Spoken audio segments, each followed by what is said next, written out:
Sabemos que una de cada 4 niñas y uno de cada 6 niños serán abusados en Colombia antes de cumplir los 18 años. Siempre hay esta confusión de, me lo estoy inventando, esto es real, esto es un Ujú. juego, lo hace porque me está ayudando, es porque me quiere. Puede haber el tabú de nuestra generación, a nosotros nos decían el pajarito, la florecita, la cucaracha, la cosita. Desde ahí, si tú te das cuenta, Juanita, entregas un mensaje implícito muy potente y es: de esto no se habla. Se pueden dar abusos entre niños pares, incluso de la misma edad. Ojo, aquí no hay erótica. Todavía no hay desde la imaginación la erótica porque no hay suficientes hormonas sexuales en sangre. Bienvenidos a Todos nos pasa, un podcast pensado en ayudarnos a ser mejores padres, a potenciar a nuestros hijos y crecer como familia. Bienvenidos a un episodio más de A Todos nos pasa. Hoy nos acompaña Manuela Molina. Manuela es psicóloga infantil y creadora de la comunidad Mindheart. Hoy nos trae un tema que es muy importante, que no es fácil siempre de hablar, que no es fácil de explorar, pero que eso mismo hace que sea pertinente poner sobre la mesa y tiene que ver con la prevención del abuso sexual infantil. Por lo tanto, pues los invitamos a que si ustedes de pronto no se sienten todavía listos para hablar o escuchar de este tema, los invitamos a que por ahora no lo vean en este momento y es otra manera de cuidarnos. Vamos a darle la bienvenida a Manuela. Manuela, bienvenida de nuevo a Todos nos pasa. Qué gusto volverte a tener acá con nosotros. Gracias por esta invitación. Bueno, hoy un tema importante, sensible, que no siempre es fácil de abordar, Manuela, que es la prevención del abuso sexual infantil.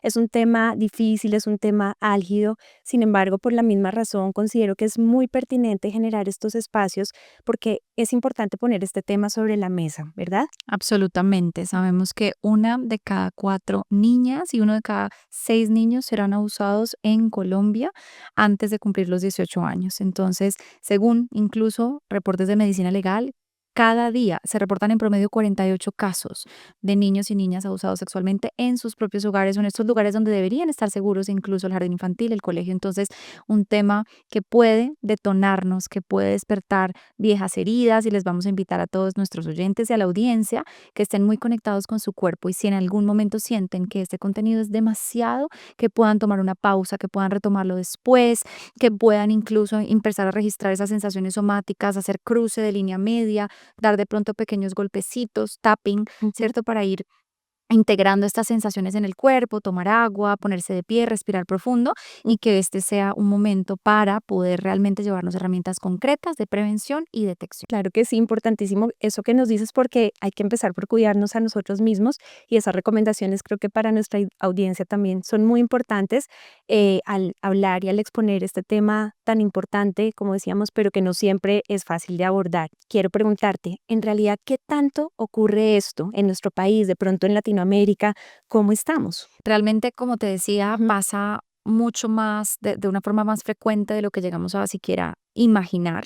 De hecho, México está catalogado como el país número 1 en Latinoamérica y el Caribe, donde más abusos sexuales infantiles ocurren, y Colombia no se queda atrás porque desafortunadamente tenemos muchos casos, como te decía, de cada 4 niñas, uno de cada 6 niños. En Estados Unidos, una de cada 10 niños y niñas, no hay distinción. Entonces es una realidad que además ocurre de manera muy silenciosa porque tendemos a pensar que aquel adulto que comete un abuso sexual infantil, entonces es una persona extraña, es una persona que definitivamente va a estar lejos de nuestro núcleo familiar, y muchas veces, en el 90% de los casos, son los mismos familiares, personas muy cercanas a este niño o niña, o algunos de estos cuidadores en jardines infantiles y colegios. Entonces, su propio profesor, el propio coach del equipo de fútbol, el propio tío, el propio padrastro, muchas veces los primitos. Ahora vamos a hablar qué pasa cuando son entre pares, Ujú. ¿cierto?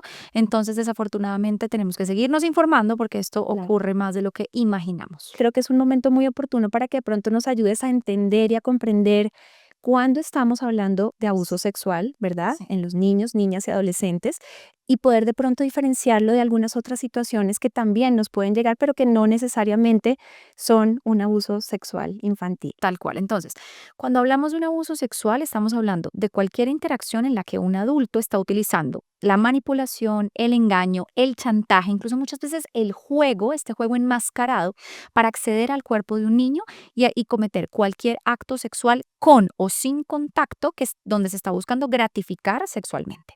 Cuando digo con y sin contacto, esto es súper importante, Juanita, porque digamos que el visible o el que rápidamente identificamos es el abuso sexual con contacto. ¿Qué quiere decir esto? Es esa interacción en donde víctima y victimario están involucrando su cuerpo. Hubo tocamientos, hubo besos, hubo penetración de los propios genitales o algún objeto incluso. En general es cualquier interacción con el cuerpo de ese niño o niña que esté buscando la gratificación de esa persona. Incluso nos llegaba un caso en el que un abusador estaba introduciendo la lengua en el oído de un niño para gratificarse sexualmente. Ahí estamos hablando claramente de abuso sexual con contacto. Así tú digas, pero era la oreja, pero la lengua, pero aquí no estoy hablando de genitalidad. Entonces tenemos que la intención, y salir de esta idea de solamente limitarlo a genitales. Obviamente aquí por tener esta implicación de con contacto, pues es un poco más evidente, ¿no? Sin embargo, también está el abuso sexual infantil sin contacto. Este es un poco más difícil incluso de detectar, pero deja secuelas igualmente graves y devastadoras. Y cuando hablamos de abuso sexual sin contacto, estamos hablando, por ejemplo, de niños y niñas que son expuestos a pornografía. Tenemos el caso de un profesor en un colegio, profesor de biología, que estaba llamando a uno de sus estudiantes y le estaba diciendo, un estudiante de 11 años, le estaba diciendo, mira, estás perdiendo la asignatura, entonces vas a venir a mi oficina, yo te voy a pedir que hagamos un refuerzo, y donde casualmente estaban viendo temas de reproducción humana. Entonces, de repente, con ese pretexto, porque todo se da en el marco del engaño y la manipulación, le decía al estudiante, ven a mi oficina, cerraba la puerta y le decía, te estás perdiendo la materia y yo te estoy tratando de ayudar. Entonces, tú no estás aprendiendo, yo te voy a poner unos videos para que sea más gráfico para ti, porque tú eres más visual. Y entonces, de repente, ponía el computador y lo exponía a pornografía. Obviamente, con el propósito de la propia, ¿cierto? El propio placer de ese maestro al ver a ese niño expuesto a la pornografía. Para el niño ahí, pues no es es decir, no es detectable, no es identificable cuál es la intención que hay detrás. Él considera que está en un espacio de refuerzo. Vamos a ver que cuando hay abuso sexual, ya sea a niños y niñas en primera infancia o incluso a adolescentes y adultos, siempre hay esta confusión de, me lo estoy inventando, esto es real, esto es un juego, lo hace porque me está ayudando, es porque me quiere. Entonces en adultos, hace parte de la terapia con mi bioenergético, esto hace parte de la terapia que debería hacer con mi chamán o mi guía espiritual. Estas personas que están en una posición de poder y a través de nuevo de este engaño, juegan los pasos del grooming, de los que seguramente vamos a hablar más adelante, juegan con la psicología de la víctima, donde la víctima realmente queda confundido y no logra diferenciar si esto es algo cotidiano que debería normalizar o si es un abuso sexual infantil. En este caso, entonces, cerraba la puerta, lo exponía a pornografía y obviamente ahí estamos hablando de un abuso sexual infantil sin contacto. Entonces, sigamos con sin contacto. Puede ser exposición incluso a los propios genitales. Entonces ese pedófilo o pederasta puede excitarse muchísimo de que el niño vea sus genitales o ponerlos también a presenciar actos sexuales, digamos, en vivo, tomarles fotografías. Entonces muchas veces son fotografías en posiciones eróticas o de sus propios genitales. Entonces, cuando hablamos de prevención, vamos a ir entregando como estas semillas de prevención en la medida que vayamos conversando. Cuando hablamos de prevención, tenemos que hacer énfasis en, ahora que eres un niño, nadie puede ver, tocar, besar, ni tomar fotografías de tus partes privadas. ¿Qué son las partes privadas? Esto lo empezamos a enseñar desde los 2 años. Las partes privadas son todas las partes del cuerpo que, si tú te pones a pensar, tapamos cuando vamos a la alberca, a la piscina, ¿cierto? A bañarnos en espacios públicos. Entonces, cuando estamos en la piscina, tú te ves que las niñas se van a tapar su vulva, su cola, como decimos en Colombia, su pecho, que va a ir creciendo, ¿cierto? Luego se va a convertir en senos. Entonces, con esa claridad decimos vulva, ano, senos. Y luego cuando hablamos con los niños es, mira, los niños que se van a tapar, sus testículos, su pene, su ano. Ahí vamos a incluir otra parte del cuerpo que, aunque no la tapamos cuando vamos a ir a la piscina, que es una metáfora que a mí me gusta mucho para explicarle a los niños cuáles son las partes privadas del cuerpo, vamos a incluir la boca. Entonces, la boca es una parte visible. Y sí, con la boca cantamos, comemos, damos incluso besos en la mejilla, siempre en la mejilla. Al mismo tiempo, tu boca también es una parte privada. Entonces, si alguien pide que uses tu boca para, por ejemplo, besar los genitales de otra persona, tú vas a decir no, porque sabes que no está bien y esa persona, ¿cierto? Puede querer hacerte daño y me vas a contar a mí. Yo siempre te voy a creer y te voy a ayudar. Entonces, si quieres, otra pregunta que nos van a hacer es, ay, Manuela, no le podía dar besos en la boca a mi hijo, es que es una práctica amorosa, es que mi mamá lo hacía conmigo, mi papá conmigo. Y ojo, puede no tener ninguna connotación, ¿cierto?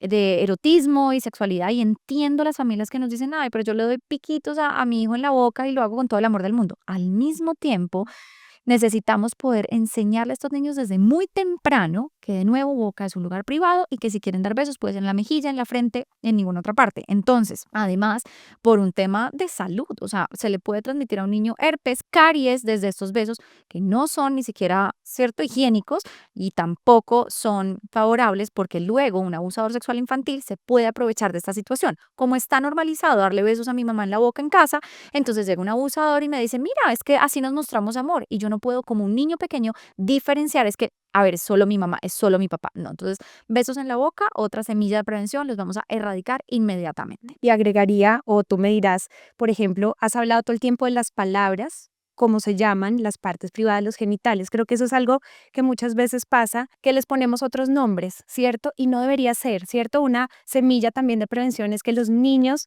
les hablemos desde muy temprana edad con el nombre que corresponde, como hacemos con cualquier otra parte de nuestro cuerpo. Con el nombre que corresponde. Y yo sé que aquí puede haber el tabú de nuestra generación. A nosotros nos decían el pajarito, la florecita, la cucaracha, la cosita, y entonces inventaban cualquier eufemismo para referirse a los órganos genitales. Y desde ahí, si tú te das cuenta, Juanita, entregas un mensaje implícito muy potente y es, de esto no se habla. Esto es lo prohibido, lo innombrable. Y no, vamos a nombrar, como decimos, ojo, nariz, boca, vamos a decir pene, vulva, testículos, ano. Y aquí otra confusión es que normalmente decimos vagina, ¿cierto? Yo crecí con no, la vagina, incluso vas al ginecólogo y te hablan de la vagina y esto es un error porque resulta que la vagina es lo que está interno, ¿cierto? Es el canal vaginal. Cuando yo le digo a una niña pequeña, te voy a enseñar a limpiarte con papel higiénico, ¿cierto? De esta manera, tu vagina es un error porque la vagina está por dentro y no es visible. Cuando yo le digo a una niña, mira, te vas a limpiar así, tu vulva, estamos hablando ya del clítoris, de los labios, de lo que está externo y es visible. Entonces uno diría, ay, pero ¿por qué? Qué bobada, ¿para qué ¿Qué esta sentido generación se tiene? complica Sí, tanto? pero tiene una relevancia el poder ponerle su nombre. ¿Cómo es posible que como mujeres estamos tan desconectadas que hemos llamado por el nombre que no es el nombre errado a una parte tan importante conectada además con nuestro placer, nuestra sexualidad? Entonces se llama vulva, por dentro está la vagina, refiriéndose al canal vaginal y claro que necesitamos empezar a nombrar con la veracidad y con la tranquilidad que corresponde para que además nuestros niños y niñas sepan de esto. Claro que puedo hablar con mi mamá y mi papá, hace parte de mi esquema corporal y lo sé cuidar, empezando por lo sé nombrar. Manuela, y bueno, nos has ido como explicando estos conceptos tan importantes y empezamos a preguntarnos cuáles podrían ser unos indicadores, unas primeras señales de que algo está pasando con nuestro hijo, con algún niño que también tengo a mi cuidado. ¿Qué podemos empezar a identificar que nos prenda esas alarmas? Entonces, aquí voy a traer a colación un tema que me parece fundamental, que de hecho yo hasta hace muy poco aprendí y me actualicé con Paula Aguilar. Ella es especialista, psicóloga mexicana de Mamá Conciencia, es su proyecto. Y nosotros, Juanita, cuando hablábamos de abuso sexual infantil, siempre explicábamos que el adulto, ¿cierto?, que estaba abusando al niño, no solamente podía ser un adulto, en realidad podía ser, digamos, un adolescente, pero siempre y cuando hubiese 4 años de diferencia entre el niño que está viviendo las agresiones y el que las está cometiendo. Sí. Entonces, digamos que eso puso un obstáculo para todos los profesionales de la salud porque de repente llegaba una familia que nos decía, Manuela, es que vi una interacción extraña entre mi hijo y su primito. ¿Cuánto se llevan? No, pues se llevan un año. Inmediatamente, casi como por la teoría, por lo que nos decía el libro, descartábamos. Ah, bueno, ya es juego exploratorio, no te preocupes. Están interactuando con algún contenido sexual, pero se llevan menos de 4 años, descartémoslo. Y estábamos cayendo en un gravísimo error, porque resulta, Juanita, que se pueden dar abusos entre niños pares, incluso de la misma edad. ¿Cómo funciona esto? Y le pido a todos nuestros oyentes de audiencia que escuchen con mucha atención. Resulta que si un niño ha vivido un abuso sexual infantil, esto permanece en silencio, no lo ha logrado procesar, no lo ha logrado comprender, ¿cierto? Fue víctima entonces de un contenido sexual inapropiado para su edad, va a tender a replicarlo con otros niños, como una forma de comprenderlo, De darle sentido de pronto. de darle sentido. Así como lo proyectan en el juego con sus muñecos, también lo puedan proyectar en la interacción con un otro. Aquí que es importante, si estamos hablando de un abuso sexual donde ese niño no es un abusador. Esa es la diferencia. Importantísimo. Entonces, repito, ese niño como una réplica donde es víctima de otro abusador, simplemente está poniendo, ¿cierto? En esa interacción, en ese juego, lo mismo que él vivió. Es como, ok, esto es normal, ¿qué fue lo que sentí? ¿Qué fue lo que me hicieron? Lo recreo, ¿cierto? También como una forma de organizar y metabolizar eso que yo he vivido. Eso no lo convierte, jamás será un abusador. Ahora, frente al otro niño, el otro niño sí puede registrar en su sistema nervioso un abuso. Entonces ahí, eso es muy importante entenderlo porque no vamos a hablar aquí desde, ok, entonces ese niño par que está cometiendo el abuso necesita, entonces es una conducta delictiva, o no, no estamos hablando ni mucho menos de eso, sino aquí hay dos víctimas y ambos niños necesitan ayuda. Un ejemplo que me encanta, Juanita, es imagínate que, no sé, tus hijos acá 7 años, 8 añitos y están aprendiendo a leer. ¿Qué hace un niño cuando aprende algo nuevo? ¿No? Aprende a leer, sale a la calle y que Todo lo lee, todo lo quiere leer, sí, así es. salen a la calle y es como empiezan a leer la valla publicitaria y entonces ven un aviso y empiezan a leer el aviso en la calle. Es exactamente lo que está pasando con estos niños. Han vivido una experiencia que no han logrado procesar y entonces luego es como le doy sentido a esto. Lo empiezan a recrear y recrean esta vivencia con su primito, con su hermanito, con otro niño del jardín.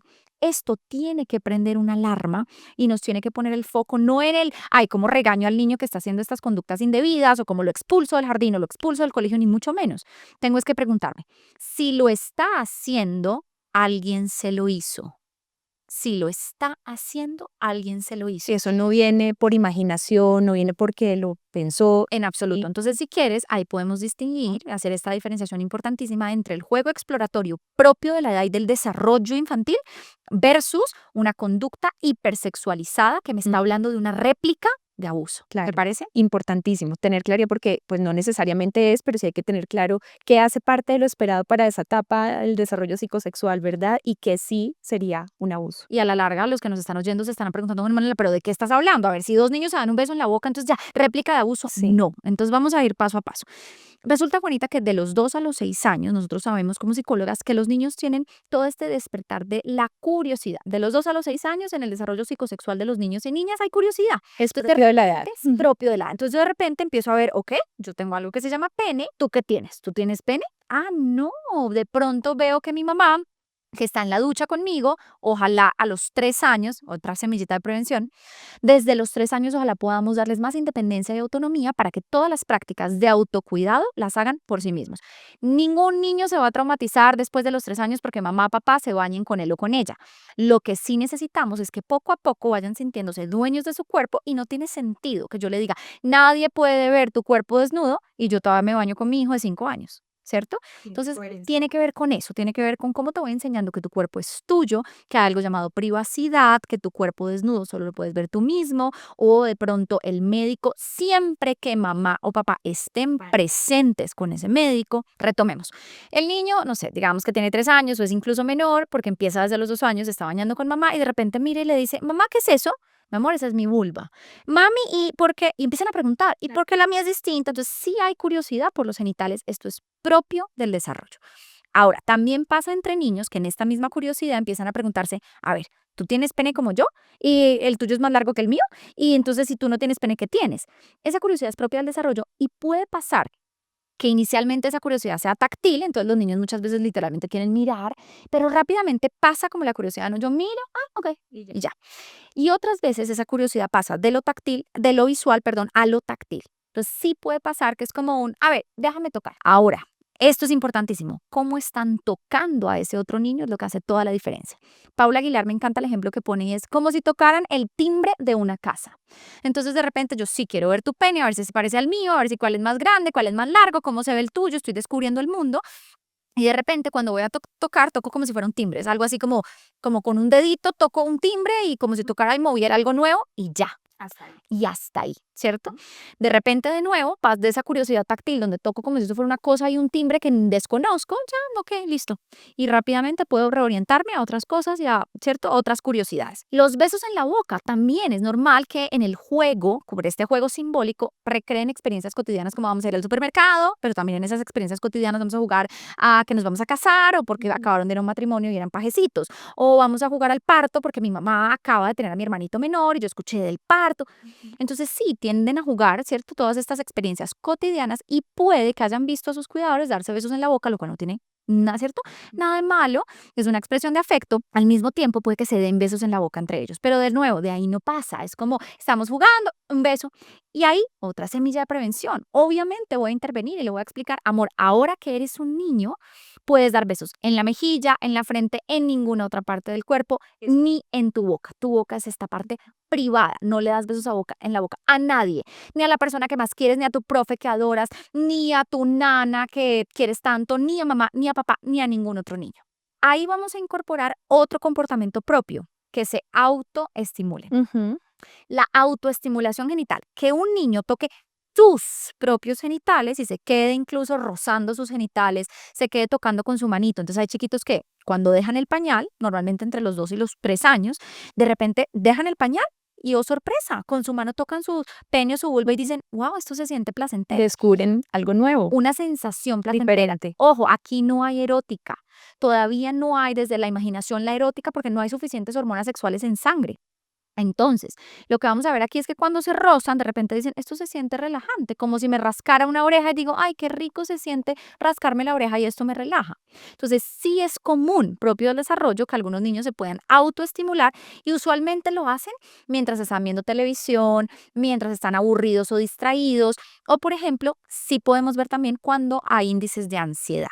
Si hay un niño que tú dices, Manuela, es que en el jardín infantil tengo una chiquita que durante el día, en la clase, recurrentemente se para en su escritorio y empieza a mover y a como a estimular, ¿cierto? Su vulva con el roce, por ejemplo, eso nos pasó con una maestra, se estimula con el roce de la mesa, ¿cierto? Y entonces empieza a hacer este movimiento como pélvico para que el roce de la mesa le estimule la vulva, pero lo hace por mucho tiempo. Ahí lo que primero que voy a pensar es, ¿está ansioso? ¿Qué está pasando? Hay ¿Está que preguntar. preocupada? Claro, Ujú. preguntarse, no ¿Qué necesariamente puede voy a estar inferir pasando? inmediatamente una abuso sexual infantil porque necesito ver más indicadores Claro. en este caso. Pero aquí normalmente tiene que ver con ansiedad, con estrés, es una forma que el cuerpo está buscando regularse sensorialmente. Ujú. ¿Listo? Hasta ahí, Sí. repito, autoestimularme. ¿Qué voy a hacer si encuentro a mi hijo entonces viendo televisión, que eso es típico, y empieza a tocarse su pene o tocarse su vulva? De nuevo, voy a interceder en ese momento y no le voy a decir, guácala, cochino, eso está mal, ¿qué estás haciendo? Eso no se hace, porque de nuevo, no hay absolutamente nada de qué preocuparnos, el niño se está tocando su Y la vulva, autoexploración en ese sentido y en ese importantísimo, contexto es importante y es parte del es desarrollo. parte de. Entonces, lo que yo sí le voy a explicar es, por ejemplo, Simón, te estás tocando tu pene, lo voy a nombrar, Simón, te estás tocando tu pene porque sé que se siente bien, mi amor. Entonces, primero lo nombro, Manuela, me tiembla la voz, me da angustia, yo no soy capaz ni de decir pene, vamos a trabajar en nosotros Nosotros para mismos. poder entonces explicarle, Simón, te estás tocando tu pene, sé que se siente placentero, mi amor, o se siente rico, se siente bien. En este momento, mira a tu alrededor. Está papá aquí, está tu abuela en la cocina, estoy yo, está tu hermanita. Si te vas a tocar tu pene, bueno, o el caso, ¿cierto? Te vas a tocar tu vulva, debes hacerlo solo cuando estés en privado. ¿Qué quiere decir eso? Cuando no haya nadie a tu alrededor. Lo puedes hacer en el baño o en tu cuarto. En este momento hay muchas personas a tu alrededor y no te puedes tocar el pene, Ujú. no te puedes tocar la vulva porque eso solamente lo vas a hacer en privado.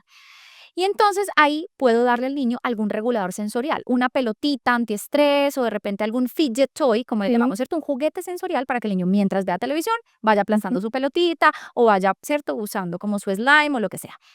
Aquí las familias yo sé que se van a alarmar y van a decir, ¿cómo así, Manuela? Lo estoy mandando a autoestimularse en el baño y en el cuarto. Y de nuevo, qué concepción tiene, ¿cierto? De que se toque sus genitales y sea placentero. ¿Qué concepción tienes? Porque no hay ninguna concepción Ujú. negativa. Entonces yo lo que le voy a decir es, puedes tocar tu cuerpo y entiendo Y que está tocar tu bien. pene se siente bien, que tocar tu vulva se siente bien, porque sientes rico y te relaja. No lo puedes hacer cuando hay personas a tu alrededor, lo debes hacer en privado, Sí. cuando estés solo, en el baño, en tu cuarto. Y mira, lo importante es que es ir mandando esos mensajes como de autocuidado, de protección y de qué es lo público y lo privado, que mi cuerpo también es mío, ¿no? Que no lo expongo pues ante personas que estén alrededor. Entonces ahí para ir recopilando, esperado en el desarrollo y sobre todo de los 2 a los 6 años, van a tener curiosidad por los genitales, que tienes ahí, muéstrame, puede que quieran ver o que a veces quieran Tocar. tocar. ¿Cómo tocan los genitales de un otro? Como si fuera un timbre, como si fuera un objeto nuevo. Se pueden llegar a tocar sus propios genitales como una forma de nuevo de relajarse cuando están cansados, aburridos, cuando están un poco estresados y ahí yo voy a redireccionar para que lo haga en soledad. Hasta ahí vamos con lo que es típico, ¿cierto?, del desarrollo. Ujú. Pasan los 6 años y a los 6 años, básicamente a los 7, en este cambio, cuando salen de la primera infancia, va a haber un poco de pudor. Yo ya entiendo, ok, mi cuerpo es mío y ya empieza a incorporarse un poco esta vergüenza y un poco el pudor y entonces de repente tú te das cuenta que con tu hijo de 7 años antes, tú entrabas a la habitación y si se estaba cambiando era como, bueno, dale, mi amor, y ya, y todo cierto, súper cómodos en la desnudez, pero después a los 7 años ya es, mamá, me estoy cambiando, salte, no me mires. Pero esto es propio también del desarrollo. Y es un indicador de que Importantísimo. está sano y que se está dando de una manera acorde a lo Sí, esperado. está creciendo. ¿Qué es importante aquí entonces? Entender que a los 7 años y hasta ya lo que será luego la adolescencia, que vuelve a haber como un despertar desde la curiosidad, pero ya con un componente erótico, Ujú. ¿cierto? De los 7 a la adolescencia en realidad se va a tender a disminuir esta curiosidad. Ujú. ¿Ya? Entonces, no es común. Si, por ejemplo, tú tienes una niña de 9 años que insiste en querer verle el pene a su primito de 5, prende la alarma. Ujú. ¿Sí? Ujú. Repito, después de los 7 años, esa curiosidad disminuye y de hecho hay un como guacala, ¿no? Y no quieren saber nada de genitales y entonces ya la curiosidad pasa. Y si de repente tengo un niño de 7, 8, 9, 10, 11 años, demasiado curioso y con esa intención de quiero ver y qué es esto y mamá y muéstrame, voy a Ujú. simplemente observar mucho más. ¿Listo? A estar más atenta. Estamos teniendo una conversación muy profunda y muy importante con Manuela Molina. Los invito a seguir esta conversación en nuestro próximo episodio de A Todos Nos Pasa. Si conoces a alguien que está pasando por una situación difícil o si tú también necesitas apoyo y asesoría, en nuestra descripción podrás encontrar unos links en donde se te podrá asesorar de la manera más pertinente. Querida audiencia, muchas gracias por acompañarnos. Si les ha gustado este podcast, síganos, suscríbanse y califíquenos. No olviden compartirlo con alguien que lo necesite.